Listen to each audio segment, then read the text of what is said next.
Beralih ke informasi mancanegara, Saudara. Amerika Serikat mencegat sebuah kapal di Laut Karibia terkait ekspor minyak Venezuela. Pencegatan ini yang ketujuh dalam beberapa pekan terakhir.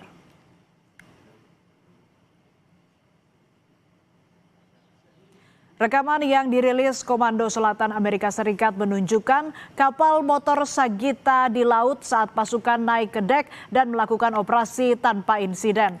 Sagita adalah kapal tanker minyak mentah berbendera Liberia yang dikelola perusahaan yang berbasis di Hong Kong. Sagita dikenai sanksi karena melanggar kebijakan karantina yang diterapkan Trump terkait Venezuela. Penyitaan ini merupakan bagian dari upaya Amerika Serikat mencegah kapal-kapal yang dikenai sanksi beroperasi ke atau dari Venezuela.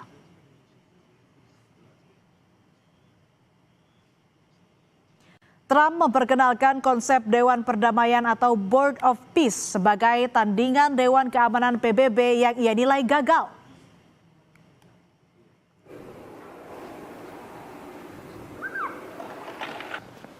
Awalnya, Dewan dibentuk untuk gencatan senjata Gaza.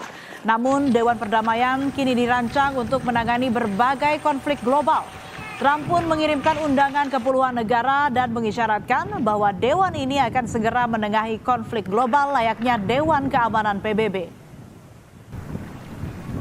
Well, Mike, I mean, the UN just hasn't been very helpful. I'm a big fan of the UN potential, but it has never lived up to its potential. The UN should have settled every one of the wars that I settled. I never went to them. I never even thought to go to them.